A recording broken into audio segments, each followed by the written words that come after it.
Welcome my students. Online video lecture સિરીઝમાં હું MS Zadafia બધા જ વિદ્યાર્થી મિત્રોનું હાર્દિક સ્વાગત કરું છું. આજના વિડીયો લેક્ચરમાં શ્રેણિકમાં થિયોરિટિકલ ટોપિકમાં આપણે આગળ વધીએ તો જોઈએ શ્રેણિકોના પ્રકાર. આપણે શ્રેણિક વિશે બેઝિક ખ્યાલ મેળવો. હવે આ શ્રેણિકના આપણે અલગ અલગ પ્રકાર જોવાના છે. શ્રેણિકના પ્રકાર. चलो फर्स्ट वन एक नंबर कि भाई स्तंभ श्रेणिक. स्तंभ श्रेणिक એટલે ઇંગ્લિશમાં કહીએ તો કોલમ મેટ્રિક્સ કહેવાશે. શું કહેવાશે? Column matrix. સ્તંભ શ્રેણિક એટલે શું? કે જે શ્રેણિકમાં માત્ર એક જ સ્તંભ હોય તે શ્રેણિકને સ્તંભ શ્રેણિક કહે છે. વિદ્યાર્થી મિત્રો, જે હું બોલું છું એ ખાસ ધ્યાનથી સાંભળજો કે જે શ્રેણિકમાં માત્ર એક જ સ્તંભ હોય, સ્તંભ એક જ, હાર ગમે તેટલી હોય, તેવા શ્રેણિકને શું કહેવાય? સ્તંભ શ્રેણિક કહેવાય. તો અહીંયા લખું કે જે શ્રેણિક માં માત્ર એક જ સ્તંભ હોય તે શ્રેણિકને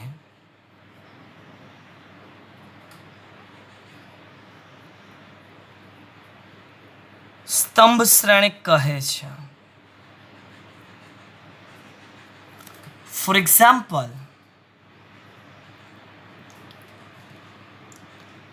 A ઇઝ ઇક્વલ ટુ, હાર ગમે તેટલી, સ્તંભ એક જ હોવો જોઈએ, 0√3 -1. જોઈ લો, હાર છે બેટા 3 અને સ્તંભ કેટલા? તો કે એક જ. આને શું કહેવાય વિદ્યાર્થી મિત્રો? સ્તંભ શ્રેણિક કહેવાય. વ્યાપક રીતે જો લખવું હોય, વ્યાપક રીતે તો કે એ બરાબર સ્ક્વેર બ્રેકેટમાં એ આઈ જે બરાબર 1, કેમ કે જે એટલે સ્તંભ, સ્તંભ તો એક જ છે, અને કક્ષા m ક્રોસ n, n એટલે કે 1. ઓકે, આવી રીતના બેટા લખી શકાય. પછી આઈની કિંમત તમે ગમે તેટલી લઈ શકો છો. એટલે હું અહીં લખી દઉં કે આઈ બરાબર 1 2 3 અપ ટુ ક્યાં સુધી? તો કે એમ સુધી આપણે લઈ શકીએ છીએ. ક્લિયર? આને કહેવાશે સ્તંભ શ્રેણિક, કોલમ મેટ્રિક્સ. ચાલો, બીજો પ્રકાર આનો ભાઈ જ હાર શ્રેણિક.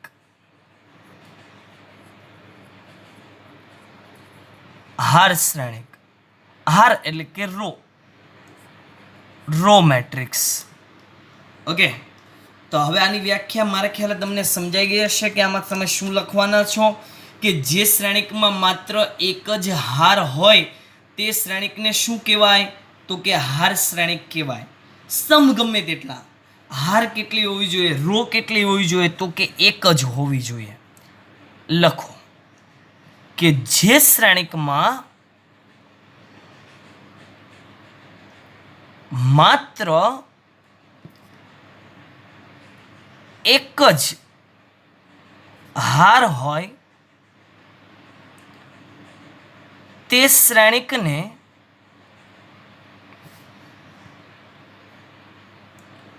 હાર શ્રેણિક કહે છે. તે શ્રેણિકને હાર શ્રેણિક કહેવાય. For example, A is equal two, ઉપરનું જ ઉદાહરણ પણ આવી રીતના લખું છું, 0√3 -1. જોઈ લો, આડી હાર એક જ, એટલે એક હાર અને સ્તંભ 3 છે, 1 2 અને 3, એટલે 1/3 આની કક્ષા આવી રીતના લખાશે. એટલે આને જો વ્યાપક રીતે ઉપર મુજબ દર્શાવીએ કે ભાઈ વ્યાપક રીતે એ ઇઝ ઇક્વલ ટુ અહીંયા આઈ બરાબર 1 જે ગમે તેટલા છે, એમ બરાબર 1 એન ગમે તેટલા છે, તો અહીંયા લખાશે જે બરાબર 1 2 3 અપ ટુ એન સુધી. ટૂંકમાં સ્તંભ શ્રેણિક એટલે એક સ્તંભ હાર ગમે તેટલી, હાર શ્રેણિક તો એક હાર સ્તંભ ગમે તેટલા. ક્લિયર? નેક્સ્ટ બેટા આગળ શૂન્ય શ્રેણિક. નામ પરથી એના ગુણ છે કે જે શ્રેણિકના તમામ ઘટકો શૂન્ય હોય તે શ્રેણિકને શૂન્ય શ્રેણિક કહે છે. જે શ્રેણિકના તમામ ઘટકો શૂન્ય હોય તો તે શ્રેણિકને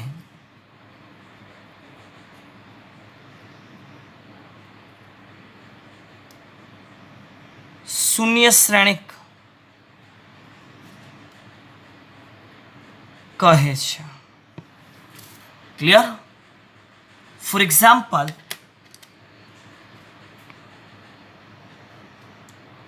એક નંબર એ બરાબર આનો ઘટક આવી રીતના છે અને કક્ષા છે 1/1, એક હાર એક સ્તંભ. બીજું પણ એક ઉદાહરણ આપી દઉં. આમાં બી બરાબર આવી રીતના છે 0 0 0 0 0 0, એટલે આની કક્ષા છે 2 હાર અને 3 સ્તંભ. એટલે આ જે છે એ બધા શૂન્ય શ્રેણિક છે. શૂન્ય શ્રેણિકને સંકેતમાં ઓ વડે દર્શાવાય છે અથવા એની કક્ષા સાથે લખીને દર્શાવાય. તો શૂન્ય શ્રેણિકને સામાન્ય રીતે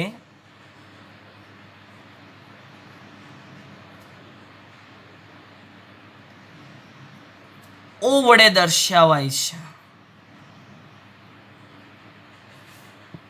ઓકે, એટલે ઓ એમ ક્રોસ એન, આનો મિનિંગ શું થાય? એમ ક્રોસ એન કક્ષાનો શૂન્ય શ્રેણિક.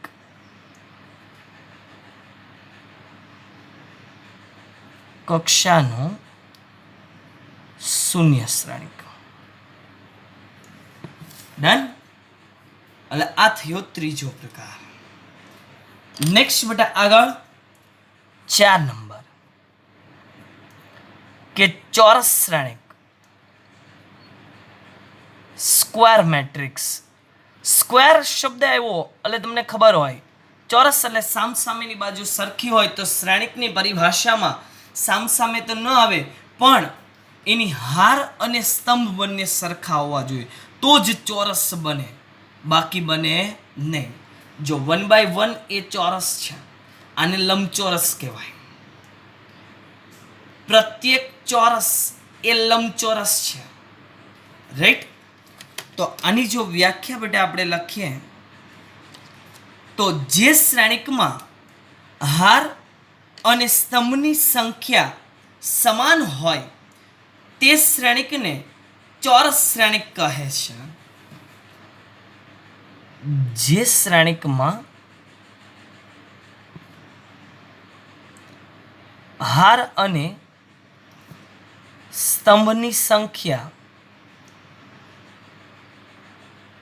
સમાન હોય તે શ્રેણિકને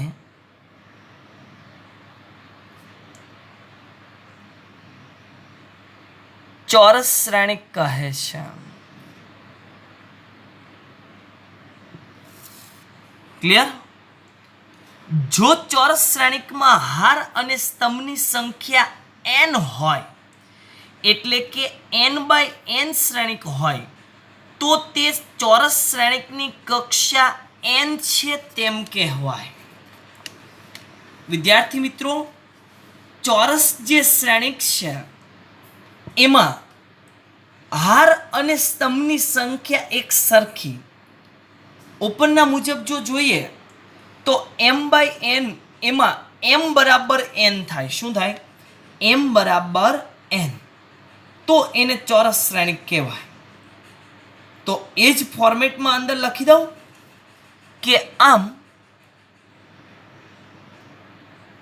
જે એમ બાય એન શ્રેણિકમાં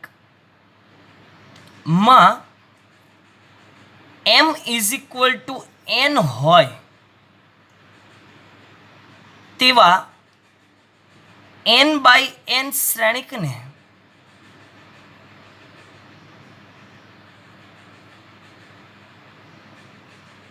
ચોરસ શ્રેણિક કહે છે. અને તે એન કક્ષાવાળા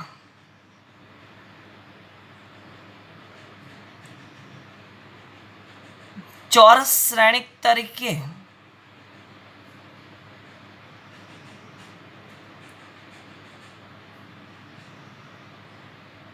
ઓળખાય છે. ઓકે, મેન તમે આમાં શું યાદ રાખશો કે M is equal to N થાય. આના રિલેટેડ બેટા 1 માર્ક્સનો MCQ પૂછાઈ શકે. M is equal to N related.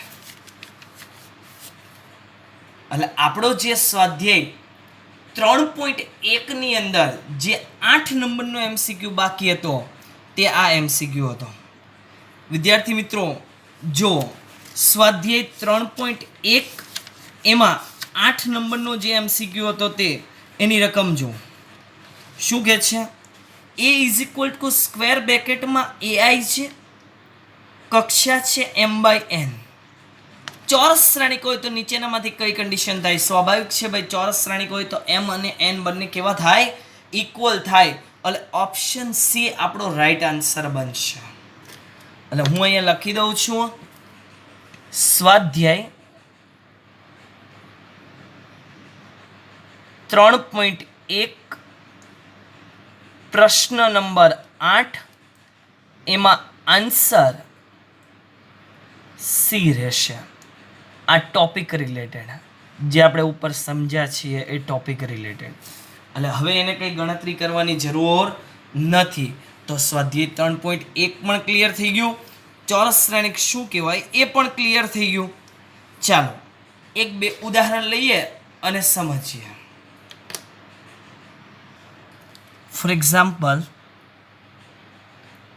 1 number એ is equal to only for એક જ ઘટક લખું 2, જેની કક્ષા છે 1/1. જોઈ લો, બંને સરખા.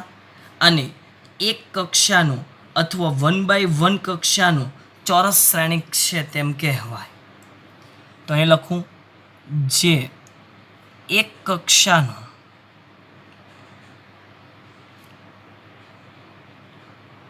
ચોરસ શ્રેણિક છે. બીજું ઉદાહરણ લખું કે ભાઈ બી ઇઝ ઇક્વલ ટુ 1 0 -1 3, કે જેમાં 2 હાર અને 2 સ્તંભ દર્શાવે છે. તો આને હવે વિદ્યાર્થી મિત્રો જાતે તમે લખાઈ શકો કે જે 2 કક્ષાનો ચોરસ શ્રેણિક છે. અને આવી જ રીતના વિદ્યાર્થી મિત્રો એક ત્રીજું ઉદાહરણ લખો કે જેમાં 3 હાર અને 3 સ્તંભ છે. 1 0 1 -1 3 5 6 7 -1.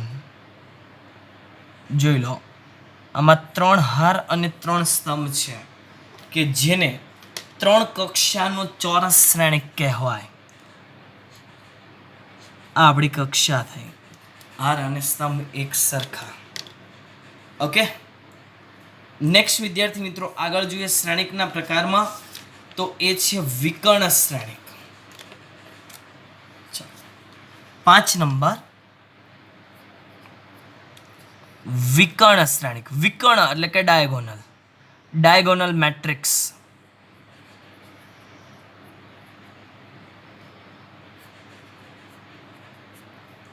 વિકર્ણ શ્રેણિક.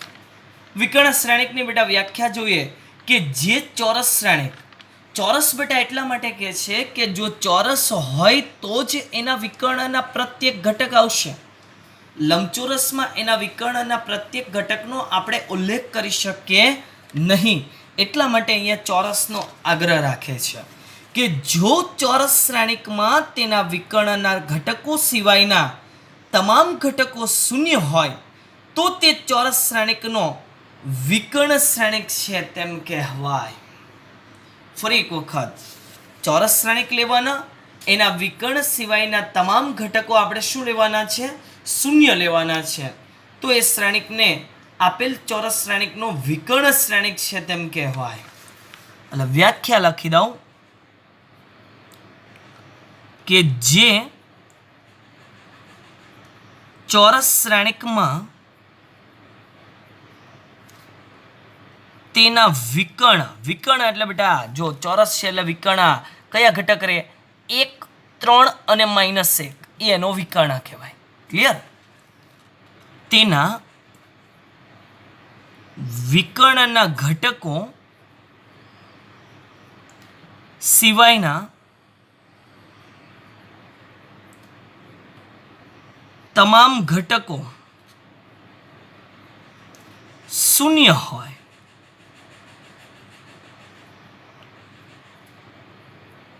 તે ચોરસ શ્રેણિકનો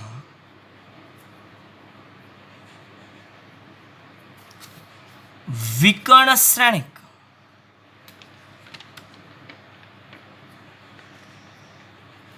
કહે છે. ઓકે, આને જો સાંકેતિક ભાષામાં લખવું હોય, જે એમસીક્યુની અંદર પૂછાય છે, એટલે આજે ઉપરનું લખ્યું એને આવી રીતના બેટા લખાય.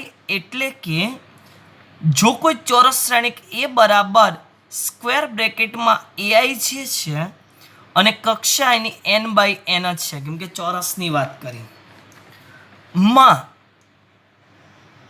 aij is equal to 0 for every I is not equal to j, તો એને વિકર્ણ શ્રેણિક કહે છે.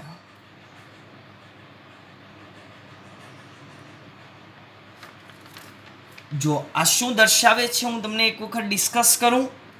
આ તો ખ્યાલ આવી ગયો. ચોરસ શ્રેણિક aij બરાબર 0, કે જ્યાં આઈ અને જે બંને ઇક્વલ નથી, એવા બધા જ ઘટક ઇક્વલ હોય એ 0 નથી લેવાના. નથી ઇક્વલ એ બધા 0, એટલે કે a11 0 ન થાય, a12 a13 a14 મીન્સ કે જ્યાં સુધી જાય ત્યાં બધા 0. આવી જ રીતના a21 0 થાય, પછી a22 ન 0 થાય. આવી જ રીતના a33 0 ન થાય, a44 0 ન થાય. તો આવા જે બધા ઘટકો છે બાકીના, એ બધા જ ઘટકો શું બની જવાના છે? શૂન્ય બની જવાના છે. તો એને શું કહેવાય બેટા? વિકર્ણ શ્રેણિક કહેવાય. હા, મગજમાં એવો પણ પ્રશ્ન થાય કે સર કોઈક વખત વિકર્ણ ઉપર પણ શૂન્ય હોય તો ચાલે. વિકર્ણ ઉપર શૂન્ય હોય તો ચાલે, પણ વિકર્ણની બાકીના ઘટકો છે એ હંમેશા શું હોવું જોઈએ? શૂન્ય જ હોવા જોઈએ. ક્લિયર? જો હું તમને ઉદાહરણ આપું તો વધારે ખબર પડશે. ફોર એક્ઝામ્પલ, 1 નંબર એ બરાબર આ રીતના છે 1002. જોઈ શકો આ એનો વિકર્ણ છે, એની સિવાય બાકીના ઘટકો 0 છે, એટલે આ વિકર્ણ શ્રેણિક થાય. 2 નંબર કે b ઇઝ ઇક્વલ ટુ આવી રીતના છે 100 000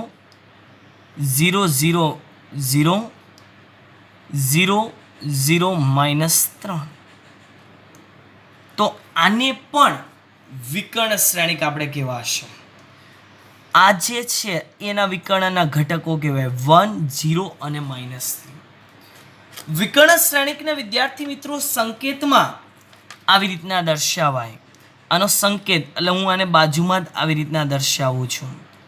સંકેત DIAG મીન્સ કે ડાયાગોનલ ઓફ એના વિકર્ણના ઘટકો 1 અને 2. તમારે જો બેટા આવી રીતના સંકેત દર્શાવે તો તમારે એને ચોરસ શ્રેણિક સ્વરૂપે આ રીતના લખાય. અને આને જો દર્શાવવું હોય તો આના બરાબર બેટા લખાશે આનો સંકેત. હવે એ તો લખતા તો આવડી ગયો તમને. અહીંયા DIAG મીન્સ કે ડાયગોનલ, એના ઘટકો 1 0 અને -3 એના વિકર્ણના જે ઘટકો છે તે. ક્લિયર? એટલે આને કહેવાશે બેટા વિકર્ણ શ્રેણી. ચાલો એક નોટ કરીને હું તમને યાદ રખાવું છું.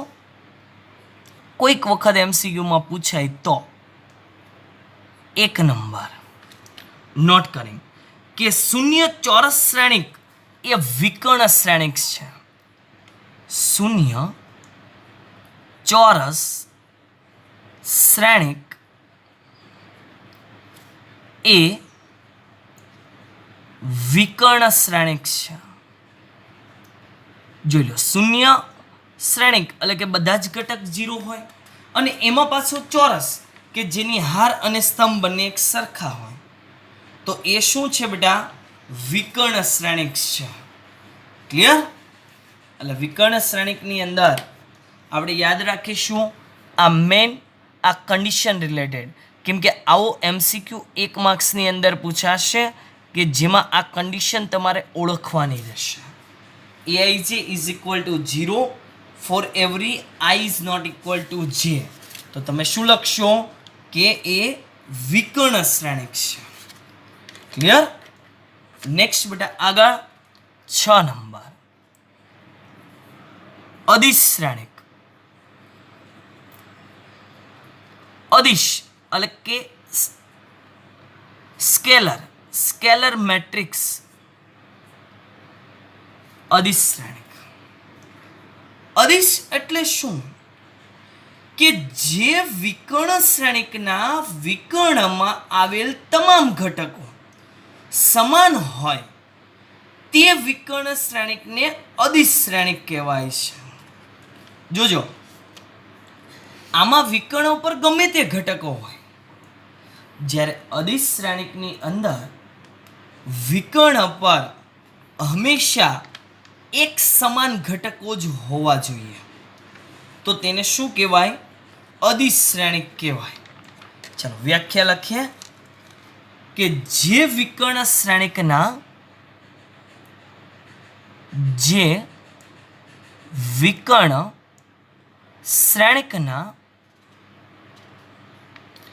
વિકર્ણમાં આવેલ તમામ ઘટકો સમાન હોય તે વિકર્ણ શ્રેણિકને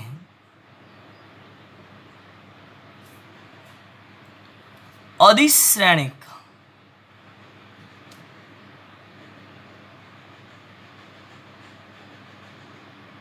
કહે છે. એટલે બીજી રીતના જો લખવું હોય, આમાં જેમ વિકર્ણમાં લખ્યું તેમ, એટલે કે એ બરાબર AIJ. આમાં ઓલરેડી મેં વિકર્ણ શ્રેણિકનો જ ઉલ્લેખ કર્યો, એટલે આ જે કન્ડિશન છે એ તો બેટા આવશે જ. માટે કે આમાં AIJ ઇઝ ઇક્વલ ટુ, જોજો અહીંયા હું કે કોઈ અચળ લઈ લઉં, ક્યારે? I બરાબર J હોય ત્યારે, અને 0 ક્યારે? કે I is not equal to J છે ત્યારે. અને આ કન્ડિશન બેટા સેમ ટુ સેમ થઈ ગઈ. આમાં જ્યારે ઇક્વલ હોય, ઇક્વલ એટલે વિકર્ણ, ત્યારે એનો આન્સર હંમેશા કે એટલે કોઈ અચળ બધામાં કેવો હશે? એક સરખો હશે. એને શું કહેવાય? અદિશ શ્રેણિક કહેવાશે. શું કહેવાશે? અદિશ શ્રેણિક કહેવાય. ચાલો આનું ઉદાહરણ આપી દઈએ આપણે. ફોર એક્ઝામ્પલ 1 નંબર એ બરાબર હું આવી રીતના લખું છું 2. તો આને વિકર્ણ શ્રેણિક પણ કહેવાય, અદિશ શ્રેણિક પણ કહેવાય, સંકેતમાં લખવું હોય તો આવી રીતના પણ લખાય, ડાયગોનલ ઓફ 2. ક્લિયર? એક જ ઘટક છે એટલે કોઈ પ્રશ્ન નથી. એ એક કક્ષાનો અદિશ શ્રેણિક છે. એ એક કક્ષાનો અદિશ શ્રેણિક છે. ચલો 2 નંબરનું ઉદાહરણ કે બી ઇઝ ઇક્વલ ટુ આવી રીતના છે, -1 0 0 અને -1. જોઈ લો, જે વિકર્ણ શ્રેણિક છે પણ વિકર્ણના ઘટકો કેવા તો કે એક સરખા. આને 2 કક્ષાનો અદિશ શ્રેણિક કહેવાય. અને સંકેતમાં આવી રીતના પણ લખાય કે ડાયગોનલ ઓફ એલિમેન્ટ છે -1 and -1 એ 2 કક્ષાનો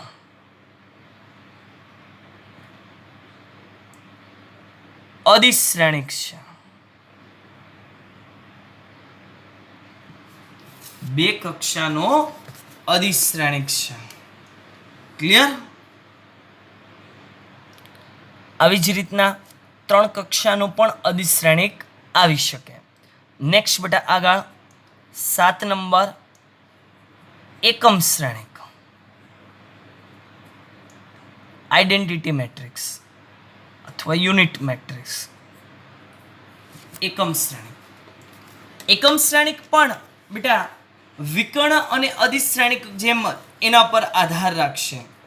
આની જો વ્યાખ્યા લખવી હોય તો એવી રીતના લખાય કે જે વિકર્ણ શ્રેણિકના વિકર્ણના તમામ ઘટકો, આમાં લખ્યું બેટા સમાન હોય, આમાં સમાન તો હોય પણ વન એન્ડ ઓનલી વન જ હોય એવા શ્રેણિકને શું કહેવાય તો કે એકમ શ્રેણિક કહેવાય. શું કહેવાય? એકમ શ્રેણિક કહેવાય. લખું વ્યાખ્યા કે જે વિકર્ણ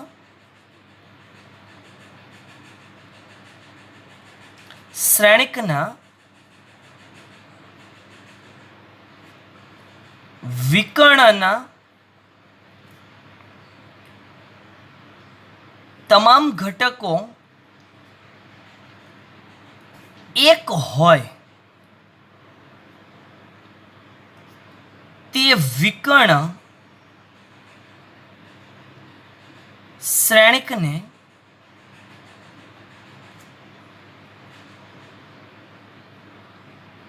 એકમ શ્રેણિક કહે છે.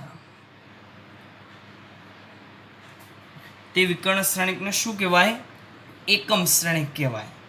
હવે ઉપરની જેમ જો લખવું હોય આપણે આ ફોર્મેટમાં તો અહીંયા શું લખાય બેટા? એટલે કે A is equal to square બ્રેકેટમાં AI છે n ક્રોસ n માં AIJ ઇઝ ઇક્વલ ટુ, જો અહીંયા I ઇઝ ઇક્વલ ટુ જેમાં કે હતું એની જગ્યાએ કે એટલે 1 થઈ ગયું. અહીંયા બાકીનામાં તો 0 જ રહેશે. શું રહેશે? 0 છે. એટલે વિદ્યાર્થી મિત્રો 3 પોઈન્ટ થયા જે આપણે ખાસ યાદ રાખીશું. કયા 3 પોઈન્ટ? કે પહેલું, વિકર્ણ શ્રેણિક હોય વિકર્ણ શ્રેણિક તો વિકર્ણ પર કોઈ પણ ઘટક હશે, બાકીના ઘટક શૂન્ય હશે. અદિશ શ્રેણિક તો કે વિકર્ણ પર સરખા ઘટક હશે, બાકીના ઘટક શૂન્ય હશે. એકમ શ્રેણિક તો વિકર્ણ પર હંમેશા વન એન્ડ ઓનલી વન જ હશે, બાકીના ઘટકો આપણી પાસે શૂન્ય હશે. તો આ 3 જે છે એ પોઈન્ટ યાદ રાખીશું જે MCQમાં પૂછાશે. એટલે જે મેં તમને અત્યારે હાઇલાઇટ કરી દઉં છું, આ 3 પોઈન્ટ બેટા ખાસ યાદ રાખીશું. વિકર્ણના ઘટકો એક હોય, ઉપર લખ્યું મેં સમાન હોય. બરાબર? ચાલો આનું ઉદાહરણ આપી દઉં. જો ફોર એક્ઝામ્પલ 1 નંબર, આપણી પાસે જો n કક્ષા હોય, n કક્ષા, તો હું લખું કે n કક્ષાવાળા એકમ શ્રેણિકને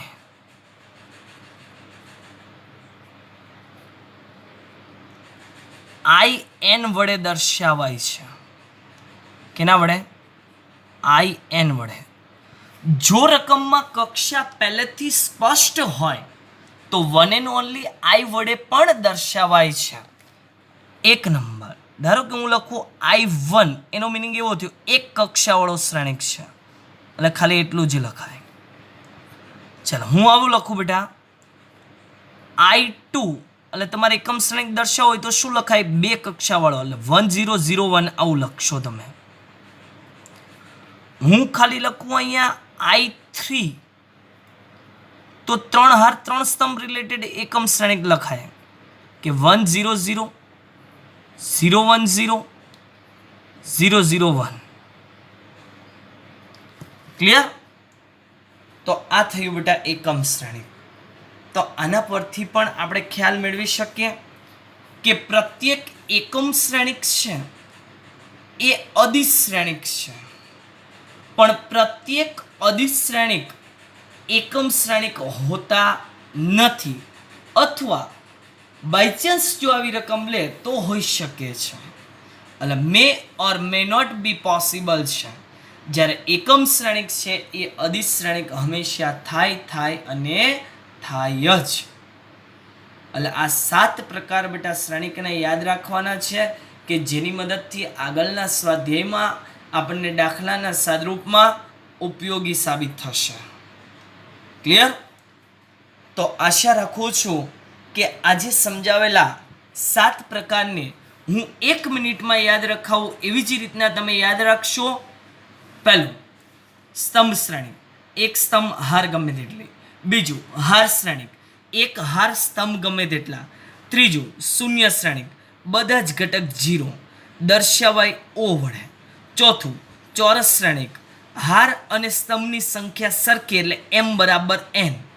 પાંચમું તો કે વિકર્ણ શ્રેણિક, તો કે વિકર્ણ પર કોઈ પણ ઘટક બાકીના ઘટકો શૂન્ય હોવા જોઈએ.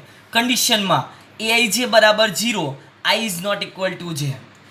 છઠ્ઠું અદિશ શ્રેણિક, વિકર્ણ પર વિકર્ણના ઘટકો એક સમાન હોવા જોઈએ, બાકીના ઘટકો તો શૂન્ય જ હોવાના છે. એટલે એની કન્ડિશન aij માટે i is equal to j, ત્યારે કોઈ અચળ k બાકીનામાં 0 રહેશે.